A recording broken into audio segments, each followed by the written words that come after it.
1 crore portfolio in 10 years ఎట్లా create చేసుకోవచ్చు? జనరల్గా మనం గోల్స్ని స్మార్ట్గా పెట్టుకోవాలి మేడం. సో ఇప్పుడు మీరు చెప్పారు టైం బౌండ్ ఇలా అని. సో స్మార్ట్ అంటే ఏంటంటే స్పెసిఫిక్గా ఉండాలి గోల్, అంతేగాని వ్యాగ్గా ఉండకూడదు. ఒక 1 lakh వస్తున్న పర్సన్ 10 yearsలో సేవింగ్స్ ద్వారా you can create 1 year, but creating 100 year is not possible. అంటే అచీవబుల్ గోల్స్ పెట్టుకోవాలి. సో ఇప్పుడు ఏంటంటే ఈ రోజుల్లో నేను చాలా మంది క్లయింట్స్ దగ్గర నుంచి కామన్గా వింటున్నాను 1 crore అనే పదం. సో 1 crore క్రియేట్ చేయాలి, నెక్స్ట్ 1 crore పెట్టి ప్లాట్ తీసుకున్నాను, 1 crore టర్మ్ ఇన్సూరెన్స్ తీసుకున్నాను. బట్ ఈ 1 crore సాధించడానికి మనకి ఈక్విటీలో ఉన్న మ్యూచువల్ ఫండ్స్ దోహదపడతాయి. ఇప్పుడు మీరు 10 yearsలో 1 crore రీచ్ అవ్వాలి. ఇది పాసిబుల్, చాలా మటుకు పాసిబుల్ మేడం. నమస్తే, నేను Kavitha. Welcome to I dream. Share మార్కెట్లో లేకపోతే మ్యూచువల్ ఫండ్స్ వీటన్నిటిలో కూడా ఒక టార్గెట్ అనేది పెట్టుకుంటూ ఉంటారు. అందులోనూ ప్రధానంగా 10 ఏళ్ల కాలంలో 1 crore పోర్ట్ఫోలియోను ఎలా క్రియేట్ చేసుకోవచ్చు మాట్లాడదాం. మనతో పాటుగా ఉన్నారు ఫైనాన్షియల్ ఎక్స్పర్ట్ సాయిరామ్ గారు. సాయిరామ్ గారు, నమస్కారం అండి. నమస్తే madam. So just like that వెళ్ళిపోయి అందులో డబ్బులు పెట్టేయకుండా మనకంటూ ఒక టార్గెట్ ఫిక్స్ చేసుకోవాలి, ఈ గోల్ని అచీవ్ చేయాలి, ఈ టైం బౌండ్ అనుకున్నప్పుడు 1 crore పోర్ట్ఫోలియో ఇన్ 10 years ఎట్లా క్రియేట్ చేసుకోవచ్చు? సో జనరల్గా మనం గోల్స్ని స్మార్ట్గా పెట్టుకోవాలి మేడం. సో ఇప్పుడు మీరు చెప్పారు టైం బౌండ్ ఇలా అని. సో స్మార్ట్ అంటే ఏంటంటే స్పెసిఫిక్గా ఉండాలి గోల్, ఓకే, అంతేగాని వ్యాగ్గా ఉండకూడదు. And M stands for measurable. ఎంత టైంలో నేను చేయొచ్చు, ఎంత క్వాంటిటీని, అండ్ అచీవబుల్ గోల్స్ పెట్టుకోవాలి. ఫర్ ఎగ్జాంపుల్ ఇప్పుడు ఏంటంటే ఒక 1 lakh వస్తున్న పర్సన్ 10 yearsలో సేవింగ్స్ ద్వారా you can create 1 year, but creating 100 year is not possible. అంటే అచీవబుల్ గోల్స్ పెట్టుకోవాలి. And R for relevant goals. Okay, తనకి కుటుంబానికి తన స్టేటస్కి రిలవెంట్గా ఉండే గోల్స్ని పెట్టుకోవాలి. Next T stand for time bound. Okay, ఎంత టైంలో మనం పెట్టుకోగలం. ఇలా మనం గోల్స్ని స్మార్ట్గా పిక్ చేసుకోవాలి. MRT. యా. సో ఇప్పుడు ఏంటంటే ఈ రోజుల్లో నేను చాలా మంది క్లయింట్స్ దగ్గర నుంచి కామన్గా వింటున్నాను 1 crore అనే పదం. సో 1 crore క్రియేట్ చేయాలి, నెక్స్ట్ 1 crore పెట్టి ప్లాట్ తీసుకున్నాను, 1 crore టర్మ్ ఇన్సూరెన్స్ తీసుకున్నాను, 1 crore హెల్త్ ఇన్సూరెన్స్ తీసుకుందామా. ఈ 1 crore అనేది చాలా కామన్ అయిపోయింది. ఒకప్పుడు 1 crore ఉన్న వాల్యూ అయితే ఈ రోజుల్లో అయితే అంత లేదు. Okay, so 20 years back, 25 years back 1 crore is a very huge amount. Almost ఒక 30 years వరకు కష్టపడితే కానీ వచ్చేంత అమౌంట్ కాదు. బట్ ఈ రోజుల్లో ఏంటంటే కొంచెం తెలివిగా ఇన్వెస్ట్ చేస్తే కనుక 10 yearsలో కూడా మనం సాధించవచ్చు. బట్ ఈ 1 crore సాధించడానికి మనకి ఈక్విటీలో ఉన్న మ్యూచువల్ ఫండ్స్ దోహదపడతాయి. సో మెయిన్గా ఏంటంటే ఈ మ్యూచువల్ ఫండ్స్లో 2 రకాలుగా ఇన్వెస్ట్ చేయొచ్చు. ఒకటి లంసమ్, అంటే ఒకేసారి ఏక మొత్తంలో పెట్టుబడి పెట్టడం. రెండోది SIP, క్రమానుగత పెట్టుబడి విధానం. అంటే నెల నెల మనకున్న ఇన్కమ్ ప్రకారం లేదా ఇయర్లీ కానీ కొంత మొత్తంలో పెట్టుకుంటూ వెళ్ళటం. ఇప్పుడు మీరు 10 yearsలో 1 crore రీచ్ అవ్వాలి. ఇది పాసిబుల్, చాలా మటుకు పాసిబుల్ మేడం. ఎందుకంటే దీనికి ఫస్ట్ థింగ్ ఏంటంటే మనం SIPలో చూద్దాం. So if I able to invest 36,000 rupees every month for 10 years, automatically I will get a 1 crore portfolio. Okay, if I get 15% return. అంటే నిఫ్టీ 500 లాంటి ఇండెక్స్లో పెట్టినా కానీ మనకి మోస్ట్ ఆఫ్ ద టైమ్స్ అది ఒక నిఫ్టీ 50 కన్నా 2-3% ఎక్కువ ఇస్తుంది. కాబట్టి మనకి ఈ చాయిస్ అయితే వస్తుంది. ఓకే. సో మనకేంటంటే చాలామంది మ్యూచువల్ ఫండ్ ఇండస్ట్రీలో 15 years 15,000 SIP చేస్తే మీకు 1 crore వస్తుంది అని చెప్తారు.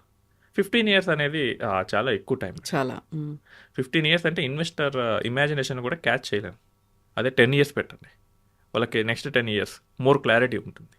ఈ కమిట్మెంట్ కూడా 10 years ఇవ్వాలి కదా అని చెప్పి కొంచెం ఈగర్గా వర్క్ చేయడానికి ట్రై చేస్తూ ఉంటారు. అలా ప్లానింగ్ కూడా ఉంటుంది. యా.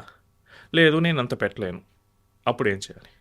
సో సెకండ్ వచ్చేసరికి మనం స్టెప్ అప్ SIP చేయొచ్చు. ఓకే, స్టెప్ అప్ ఏంటంటే మనకి ఇన్కమ్ పెరుగుతూ ఉంటుంది. సో ఇన్కమ్ పెరిగేటప్పుడు మనం వచ్చే ఈ ఇన్వెస్ట్మెంట్ని కూడా పెంచుకోవచ్చు.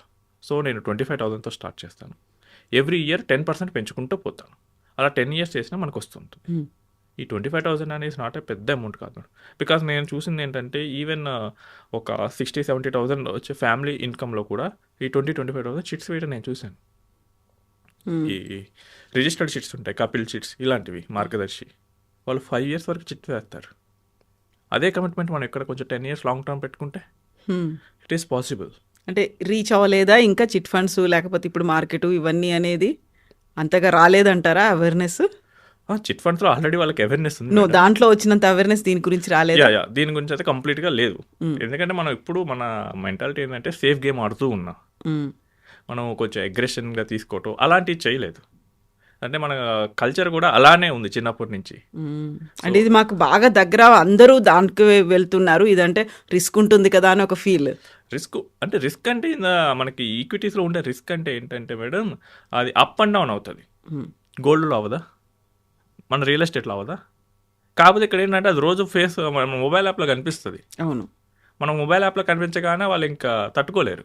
మీరు రిస్క్ అంటే అడిగారు కదా, అసలు మ్యూచువల్ ఫండ్లో ఏం జరుగుద్ది? మనం మ్యూచువల్ ఫండ్లో ఒక 1 lakh ఇన్వెస్ట్ చేసాం. దాన్ని ఫండ్ మేనేజర్ తీసుకెళ్ళి ఇండియాస్ టాప్ 1000 కంపెనీస్లో ఇన్వెస్ట్ చేస్తాడు. స్టాక్ మార్కెట్లో లిస్ట్ అయిన టాప్ 1000 కంపెనీస్లో లిస్ట్ చేస్తాడు. అవి ఏముంటాయి? ఎల్ఐసి ఉంటుంది, Reliance, SBI, HDFC, TCS, ONGC, ఇలాంటి కంపెనీస్ ఉంటాయి. సో ఇవి టెక్నికల్గా ఇవి జీరో అయితే తప్ప మన ఇన్వెస్ట్మెంట్ జీరో అవ్వదు. ఇవి నిజంగానే జీరో అయితే కనుక మన పరిస్థితి ఏంటి అంటే, అప్పుడు ఇండియాలో అసలు జాబ్స్ ఉండవు, ఏమీ ఉండవు. ఇమాజిన్ ఒక ఎస్బీఐ కుప్పకూలిందంటే ఎంత పెద్ద కష్టం వస్తే ఇండియాకి అది జరుగుద్ది. కరెంట్ సిచ్యువేషన్ చూస్తే కనుక అసలు కనుచూపు మేరలో కూడా ఇలాంటివి కనపడవు. బట్ రిస్క్ అంటే ఏంటంటే దాని market value up and down అవుతుంది. ఏం గోల్డ్ అవ్వదా, సిల్వర్ అవ్వదా? అన్నీ పెరగటమేనా, ఒక రోజన్నా తగ్గుతుంది కదా. అంతేందుకు మేడం, రియల్ ఎస్టేట్ ఈరోజు మీరు కొనండి, 5 days తర్వాత అమ్మండి, ఖచ్చితంగా అయితే తక్కువ ప్రైస్కి అమ్ముతారు కదా. That is the risk. కంప్లీట్గా మనీ పోవటం అనేది అయితే మ్యూచువల్ ఫండ్లో జరగదు మేడం. నెక్స్ట్, ఈ స్టెప్అప్ ఎస్ఐపిలో కూడా పర్సంటేజ్ బేసిస్గా చెప్పాను. కొంతమందికి ఏంటంటే పర్సంటేజ్ బేసిస్ కుదరకపోవచ్చు. ఓకే. ఎందుకంటే 10% అంటే కనుక ఆల్మోస్ట్ 7 yearsకి 25,000 కాస్త 50,000 పెట్టాల్సి వస్తుంది. వీళ్ళకి ఏంటంటే ఫిక్స్డ్ అమౌంట్ స్టెప్అప్ చేసుకోవచ్చు. సో వీళ్ళు ఏం చేస్తారంటే, సో ఫర్ ఎగ్జాంపుల్ 20,000తోనే స్టార్ట్ చేయండి. ఎవ్రీ ఇయర్ 5,000 రూపీస్ స్టెప్అప్ చేసుకుంటూ వెళ్ళండి. సో 5,000 అంటే కనుక ఫస్ట్లో కొంచెం కష్టంగా ఉన్నా కానీ డౌన్ ద లైన్ ఇన్కమ్ పెరిగే కొద్దీ ఇది కొంచెం ఈజీ అవుతుంది. అదే పర్సంటేజ్ అనుకోండి, ఫస్ట్లో తక్కువే ఉండొచ్చు, 25,000కి 10% అంటే 2,500. బట్ 7th yearకి 50,000 అవుతుంది. ఆల్మోస్ట్ 10th yearకి వచ్చేసరికి 66,000 అలా పెరుక్కుంటూ వస్తుంది. అదేంటంటే వాళ్ళ మీద ఒక మెంటల్ బర్డెన్ క్రియేట్ చేస్తూ ఉంటుంది. అలా కాకుండా ఫిక్స్డ్గా ఎవ్రీ ఇయర్ 5,000 ఆటోమేటిక్గా పెరుగుద్ది. సో వాళ్ళకి ఏంటంటే ఓకే, ఈ ఇయర్ నాకు ఇంకా 20 చేస్తే 25 చేయాలి, ముందే వాళ్ళకి క్లారిటీ ఉంటుంది. సో దట్ కొంచెం ఈజీగా వర్కౌట్ చేయడానికి పాసిబిలిటీ ఉంటుంది. అసెస్ చేసుకోవచ్చు, అకార్డింగ్లీ ప్లానింగ్ అనేది కూడా ఉంటుంది. సో ఏ ఇయర్ ఎంత కట్టాలో ముందే తెలిసిపోతుంది. 5,000 అంటే అండ్ పర్సంటేజ్ అంటే అందరికీ అంత మ్యాథ్ రాదు. అదే 5,000 ఇంక్రీజ్ చేసుకుంటూ పోతుందంటే వాళ్ళకి తెలుస్తుంది 20, 25, 30 అది ఈజీగా వేసుకుంటారు. అండ్ ఈ రోజుల్లో ఇది ఫార్మర్స్ కూడా చేయగలరు. ఒక డీసెంట్ మిడిల్ క్లాస్ వాళ్ళు కూడా చేయగలిగిన ఇన్వెస్ట్మెంట్ ఇది. ఓకే. లేదు నేను పెంచుకోలేను ఇయర్లీ, నాకు ఏదైనా బోనస్ వస్తుంది, లేదా ఫార్మర్స్ అయితే క్రాప్ వచ్చినప్పుడు చేస్తారంటే మీరు ఒకేసారి పెట్టండి ఇయర్లీ. మీ బర్త్డే రోజు, మీ పాప లేదా కిడ్ బర్త్డే రోజు, ఏదో ఒక ఈవెంట్ రోజు మీరు ఇన్వెస్ట్ చేయండి ఎక్స్ట్రా అమౌంట్ని. సో నా దగ్గరికి మొన్న ఒక క్లయింట్ వచ్చారు మేడం. సో సేమ్ వాళ్ళ పాపకి ఫస్ట్ బర్త్డే ఫంక్షన్ జరిగింది, వాళ్ళ రిలేటివ్స్ నుంచి గిఫ్ట్స్ అన్నీ వచ్చాయి. సో ఆల్మోస్ట్ ఒక 4.5 lakh వచ్చింది. ఓకే. సో ఏం చేద్దాం, సో ఈ మనీ పాప కోసమే ఇచ్చినాయి. So let's invest on her name. So first birthday start చేస్తే 10 years అండ్ ఎవ్రీ బర్త్డే రోజు ఇస్తూనే ఉంటారు. సో దేవర్ కొంచెం వెల్ సెటిల్ ఫ్యామిలీ, కొంచెం అందరూ ఆర్థికంగా సెటిల్ అయిన వాళ్ళు కాబట్టి గిఫ్ట్ ఇస్తారు, వాళ్ళ దగ్గర అట్లా కల్చర్ ఉంది. సో ప్రతిదీ వచ్చినప్పుడల్లా ఇచ్చేయండి. And by 10th year will always get a good portfolio. అంటే ఆల్మోస్ట్ 10 years పాప 1 crore ఏం చేసుకోరు కదా, 18th year కల్లా మీరు చూస్తున్నా అది 4 to 5 years పెరుగుద్ది. సో దెన్ ద వెల్త్ అక్కడి నుంచి మనకు మ్యాజిక్ అనేది వస్తూ ఉంటుంది. కొంతమంది ఏం చేస్తారంటే ఈ మంత్లీ కమిట్మెంట్స్ ఇవన్నీ నా వల్ల కావు, సో ఏదైనా ప్లాట్ అమ్మేశాను, లేదా నాకు ఎక్కడి నుంచి ఇన్హెరిటెన్స్ నుంచి మనీ వచ్చింది, అలా చేద్దాం అనుకుంటే మనం 25 lakhs అనేది పెట్టాల్సి వస్తుంది. మనం 25 lakhs పెట్టేసి 10 years పాటు దాన్ని కదల్చకూడదు. అండ్ మోస్ట్ ఇంపార్టెంట్ థింగ్ ఏంటంటే మన ఇన్వెస్ట్మెంట్ స్టార్ట్ చేసినప్పుడు ఫస్ట్ 3 to 4 years రిటర్న్స్ అసలు ఎక్స్పెక్ట్ చేయకూడదు. ఓకే.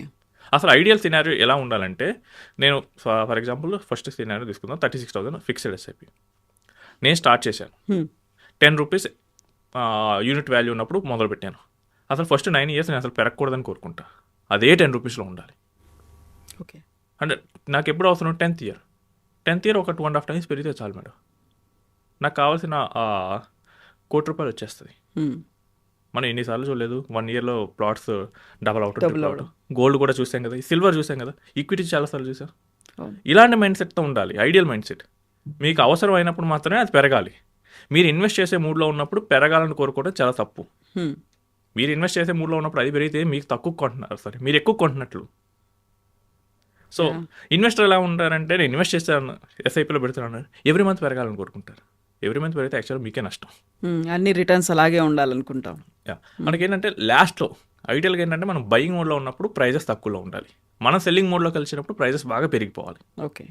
అండ్ మోస్ట్లీ ఈ గోల్కి ఏంటంటే వచ్చే ఈ హర్డిల్ ఏంటంటే కనుక ఇన్వెస్టర్ మైండ్ సెట్. మొదలు పెడతాడు, 2 years 3 years చూస్తాడు, రిటర్న్ రాకపోయినా తీసేస్తాడు, రిటర్న్ వచ్చింది ఏదైనా అవసరం వచ్చినా తీసేస్తాడు, ఒకవేళ అక్కడే ఉన్నా తీసేస్తాడు, వచ్చిన గోల్ మర్చిపోతాడు. సో అలాంటప్పుడు ఇవి వర్కౌట్ అవ్వు. ఈ ఇన్వెస్ట్మెంట్స్ లాట్ ఆఫ్ డిటర్మినేషన్ కోరుకుంటాయి, ఎందుకంటే ఇవి హైలీ లిక్విడ్. ఈ లిక్విడిటీ వీటికి శాపం. ఎందుకంటే ఏ చిన్న అవసరం వచ్చినా దీన్నే తీస్తారు. అంత కమిట్మెంట్ ఫస్ట్లో ఉన్నంత ఉత్సాహం ఇవ్వరు మధ్యలోకి వచ్చేసరికి. ఎవరైతే ఈ 4 years పీరియడ్ దాటుతారో వాళ్ళు they can able to manage. Okay. ఈజీగా చేయగలరు, ఎందుకంటే వాళ్ళకి అర్థమైంది, చూసుంటారు, అప్ చూసుంటారు, డౌన్ చూసుంటారు, ఇవన్నీ చూసుంటారు. నేను నా దగ్గరకు వచ్చే కస్టమర్లు చాలామంది చూస్తుంటాను, నేను ముందే చెప్తాను 4 years వరకు రిటర్న్ ఎక్స్పెక్ట్ చేయొద్దు. బట్ 4 months తర్వాత సార్ ఏం పెరగలేదు అంటారు. ఆ రోజు చెప్పింది మర్చిపోతారు. మళ్ళీ నేను చెప్తాను, ఆ రోజు చెప్పాను కదంటే, అవునండి మీరు చెప్పారంటారు. మళ్ళీ ఎందుకు అడుగుతున్నారు? మీకు ఏమన్నా ఈరోజు మనీ అవసరం లేదు, మరి ఈరోజు పెరిగితే ఎంత, పెరగకపోతే ఎంత? మీకు తీసేటప్పుడు కదా పెరగాల్సింది, దాన్ని గుర్తుపెట్టుకోవాలి. సో దాని ప్రకారం మనం వర్క్ చేస్తే కనుక we can able to get it. So చాలామంది 1 crore పోర్ట్ఫోలియోస్ రియల్ ఎస్టేట్లో చేశారండి. నేను చూశాను చాలామంది ప్లాట్స్ విపరీతంగా పెరిగాయి. ఏమన్నా 10 lakhs కొన్నాయి 2020 ముందు, ఇప్పుడు 1 crore పైన నేను చూశాను. ఎందుకు? ఒకవేళ రియల్ ఎస్టేట్లో చూస్తే కనుక, మనం చూస్తే కనుక డెకేడ్స్ కొద్దీ మనం వెయిట్ చేస్తాం. నా దగ్గరకు వచ్చే వాళ్ళు చెప్తారు, ఇది మా తాతయ్య గారు కొన్నారు. ఎంత కొన్నారు? 2,000 3,000. ఇది నాకు ఇన్హెరిటెన్స్గా వచ్చింది, ఎప్పటి నుంచో వచ్చింది. ఓకే. సో అక్కడేమో జనరేషన్స్ కొద్దీ వెయిట్ చేస్తున్నాం. నేను చాలా మంది ఫ్యామిలీస్లో కూడా చూశాను, జనరేషనల్గా గోల్డ్ ట్రాన్స్ఫర్ అవడం చూశాను, ల్యాండ్ ట్రాన్స్ఫర్ అవడం చూశాను. అది మ్యూచువల్ ఫండ్కి ఎందుకు యాడ్ చేసుకోరు? స్టాక్స్ కిందకి యాడ్ చేసుకోరు? మీరు కూడా అంత టైం ఇస్తే కనుక ఇవి కూడా బాగానే పెరుగుతాయి. ఎంఆర్ఎఫ్ ₹1,00,000 పైన ఉంది, ఎంతతో స్టార్ట్ అయింది? అందు వెయిట్ చేస్తే వస్తుంది. అలా వెయిట్ చేయకుండా నేను వెంటనే అమ్మేస్తాను అంటే మనకు ఆ షార్ట్ ప్రాఫిటే వస్తూ ఉంటుంది. మీరు రియల్ ఎస్టేట్ దగ్గర ఎంత ఓపికతో ఉన్నారో ఇక్కడ కూడా అంతే ఓపికతో ఉండాలి. అక్కడ జనరేషన్స్ కొద్దీ వెయిట్ చేసే ఓపిక ఉంటుంది. అక్కడ నేను చూస్తుంటాను, రేట్ రాలేదంటే 1 year 2 years 3 years వెయిట్ చేస్తారు. నా దగ్గరికి లాస్ట్ 1 yearలో చాలామంది క్లయింట్స్ ప్లాట్ సెల్ చేద్దామని వచ్చారు. ప్లాట్ సెల్ చేసి ఇట్లా ఇన్వెస్ట్ చేద్దాం.